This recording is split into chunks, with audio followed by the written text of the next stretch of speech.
শুভ সকাল আমার প্রিয় পরিবার। তো তোমরা সবাই কেমন আছো? আশা করি সবাই ভালো আছো, সুস্থ আছো, আমরাও ভালো আছি। হ্যাঁ বন্ধুরা, কালকের থেকে একটু হলেও আজকে বুঝতে পারছো গলার আওয়াজটা। হ্যাঁ, কাল থেকে একটু ভালো লেগেছে, তবে শরীরটা ভীষণ দুর্বল, প্রেশার একেবারেই লো। অনেকক্ষণ যদি বসে থাকি, তারপরে যদি দাঁড়াই, তাহলে চোখে যেন অন্ধকার দেখি, একবারে অচল শরীর। যারা যারা ডায়াবেটিসে ভুগছ তারাই শুধুমাত্র বলতে পারবে। আসলে এটা একটা মরণব্যাধি রোগ। যখন শরীরে বাসা বাঁধে না, ভেতর থেকে সব কিছু যেন আখের মতো করে চুষে খেয়ে নেয়, পড়ে থাকে শুধু খোসাটুকু মাত্র। এরকম হয়ে যায় সেই দেহের অবস্থাটা। তো চলো, তারপরেও আমার সংসার, আমার বাচ্চা, আমার ফ্যামিলি, আমাকে তো দেখতেই হবে, তাই না বন্ধুরা? হ্যাঁ, ঠিক তেমনি যেমন আমার দুই মেয়ে, আমার সংসার, আমার দায়িত্ব, আমাকে তো খাওয়াতেই হবে। যতক্ষণ পর্যন্ত এই দেহে প্রাণটা আছে, ততক্ষণ পর্যন্ত লড়াইটা শুধু আমাকেই করতে হবে। শত কষ্টের পরেও, শত শরীর খারাপের পরেও তারপরে নিচে চলে আসলাম। ফ্ল্যাটের 3 তলা থেকে নেমে নিচে বাজার করতে। নামাটা অনেক সহজ, উপরে সিঁড়ি দিয়ে উপরে ওঠাটা অনেক কঠিন। কারণ হ্যাঁ বন্ধুরা, উপরে ওঠার রাস্তাটা সবসময় কঠিন হয়, নিচে নামার রাস্তাটা খুব সহজ হয়, নিমেষেই নেমে যাওয়া যায়। তো সেই রকম নেমে তো চলে এসেছি, এবার যখন উপরে উঠবো তখন কিন্তু অনেক কষ্ট হবে, তারপরে যদিও পৌঁছাতে পারি। হ্যাঁ, ঠিক তেমনি চলো, রিয়াকে নিয়ে এসেছি, একা তো আসিনি, একা পারবেও না। রিয়া আমার পিছু পিছু চলে এলো। মায়ের তো শরীরটা খারাপ, যদি মাথা টাথা ঘুরে পড়ে যায় এই বলে সে আমার পিছু ছাড়ে না। তাছাড়া আমার সবই ব্লগে দেখেছো, সে আমার হাত ধরে যে কোনো জায়গায় যায়, একা যায় না। বাজার নিতে এসেছি পেঁয়াজ আর আলু, এই দুটো হলে চলবে। তারপরে এই শিমগুলো দেখলাম, দেখে ভালো লাগলো। এই শিমগুলো তো অনেক টেস্টি হয় মাছ দিয়ে ঝোল করলে, আর মাছ তো ঘরে আছেই, ল্যাঠা মাছ। সেটা দিয়ে আলু আর শিম দিয়ে ঝোল করব। কয়েকটা বরবটি আগের আছে। ঘরে শাক সবজি বলতে কিছুই নেই, সব শেষ হয়ে গেছে। আর আমাদের যে গ্রাম থেকে সবজিটা আসতো সেটা আর আসেনি, অনেক দিন হয়ে গেল, না 2 সপ্তাহ পার হয়ে গেল। তো মোটামুটি মনে হয় আজকালের মধ্যে আবারও আসবে, কারণ তারা জানে শেষ হয়ে গেছে আর কতগুলো ছিল। হ্যাঁ বন্ধুরা, এইভাবে তো চালাই, তাই না? ওই আপনজন মানুষগুলো যদি না থাকতো গ্রামের মধ্যে, আমার জন্য যদি সপ্তাহে সপ্তাহে এরকম যদি না পাঠাতো, হয়তো আমার কাছে ওদেরকে মানুষ করাটা একটু ডিফিকাল্ট হয়ে উঠত। কারণ একজন আমি মা, একটা ছেলের ইনকাম, একটা মেয়ের ইনকাম, হ্যাঁ সমান ভাবলাম, বুঝলাম, কিন্তু আমার ইনকামটা অতি সামান্য, কোনো রকম পেটে ভাতে চলে যায়। তারপরেও ঘর ভাড়াটা মাথার উপর দিয়ে যায়, সেটা ভাবতে হয়। হয়তো 2 মাসের বাকি, 1 মাসের বাকি, 3 মাসের বাকি, আবারও সেভাবে ম্যানেজ করে চলি। হয়তো দেখা গেল কোনো মাসে দিতেই পারলাম না, তারপরে আবারও ঘর থেকে বের করে দিল, হয়তো আবারও কোথাও গিয়ে আশ্রয় নিলাম, সেভাবেই চলে। এভাবে মানুষের জীবন যদিও চলতে পারে না, চলে না, তবুও কিন্তু চালাই বন্ধুরা। হ্যাঁ, একদিন ওরা বড় হবে। বাজার করা কমপ্লিট। এই যে এই সিঁড়িতে উঠতে উঠতে 3 বার বসেছি, তারপরে অবশেষে পৌঁছালাম। চলো, বাজারটা রেখে দিলাম, আর কিছু পারবো না। এখন বেলকনিতে গিয়ে বসবো কিছুক্ষণ রোদে, রান্নাবান্নার দিকে আর যেতে পারছি না। নামার সময় অতটা খারাপ লাগেনি, কিন্তু যখন উপরে উঠি তখন এতটা খারাপ লাগে। তো চলো তরকারি রান্না করবো। রান্নাঘরে ঢুকিও নি, বলতেও পারবো না কি করেছে।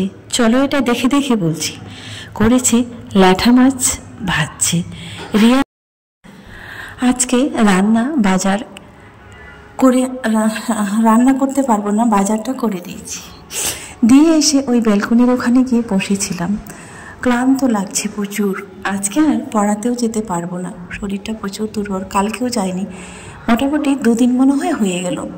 দুপুনেই রান্না করেছে, কি করেছে দেখে বলবো। ল্যাঠা মাছ সম্ভবত দুটো নিয়েছে, ভেজে নিয়ে এলো। আর রিয়া আবার এই বড় মাছগুলা না ভাজলে খেতে চায় না। ছোট সাইজের মাছগুলো যেমন আমি কাঁচা হাতে মাখিয়ে রান্না করি, ও কিন্তু আবার এটা একটু কম পছন্দ করে, তো তাই ও ভেজে নিয়েছি। আর সত্যি কথা বলতে এবারে যে ল্যাঠা মাছগুলো নিয়েছিলাম, মনেই হলো না যে মাছটার কোনো সেন্ট নেই, কোনো মানে একটা অতটা স্বাদ বুঝতে পারলাম না। আমি যখন রাজাবাজার থেকে ছোট সাইজের ল্যাঠা মাছগুলো নিয়ে আসি রান্না করি, তখন মোট ঝোলটা দিয়ে ভাত খেয়ে নাও, এটা কিন্তু সেরকম টেস্টি পেলাম না। তারপরে হুট করে রিয়া বলছে, মা হতে পারে এটা মনে হয় চাষের মাছ, আজকাল তো সবই চাষ করে ট্যাঙ্কিতে, জানি না, হয়তো হতেও পারে। তো যাই হোক, যেহেতু নিয়েছি 1 কিলো মতো না 500 নিয়েছিলাম, ঠিক মনে পড়ছে না। তো মোটামুটি আজকে দিয়ে শেষ। বলছিল মা আর দুটোই ছিল, সেই দুটো রান্না করে নিয়েছি। তো আর কখনো এখানে বাড়ি থেকে কিনবো না, ওই আড়ত থেকে কিংবা বাজার থেকেই নিয়ে আসবো, তাহলে খাঁটি মাছটা সেখান থেকে পাওয়া যায়। তো বন্ধুরা, কালকের ভিডিও দেখে তোমরা বুঝতে পেরে গেছো যে আমার কি হয়েছিল আর কেন এত শরীরটা খারাপ, আর সারাদিনে কেন ব্লগ করিনি। ওরা ব্লগ শুরু করেছে কি না আমি তাও বন্ধুরা জানি না, বলতে পারবো না। তো আজকে স্নান করিনি, হাত মুখ ধুয়ে নিয়েছি আর মাথায় জল দিইনি, একটু এটা নিয়েছিলাম। তো ভাবছি যে এমনিতে তো ঠান্ডা লেগে আছে, যদি স্নান করি তাহলে যদি আরও ঠান্ডা লেগে যায়, এই জন্য আজকে স্নান করিনি। আর সকালে তো ঠিক না, 12টা-1টার দিকে মনে ভাত খেয়েছিলাম, রিয়া রান্না করেছিল, গরম ভাত রান্না করেছিল, ওটা খেয়েছিলাম। খেয়ে দিয়ে শুয়েছিলাম, শুয়ে থাকতেও ভালো লাগে, তো শুয়ে থাকতেও ভালো লাগেনি, বসে থাকতেও ভালো লাগেনি। এখন একটু বসছিলাম, তো এইটুকু জায়গায় যেন গরম যেন মানে ভাব একটা হচ্ছে, তাপ লাগছে। তো একটু এখানে বসলাম, তো রিয়াকে ডাকলাম, ও মাথাটা আর কি এখানে একটু ম্যাসেজ করে দিচ্ছি, হাত বুলিয়ে দিচ্ছি। আর এখানে বসে বসে ভাবলাম ভিডিও শুরু করেছে কি না, তো একটু কথা বলি।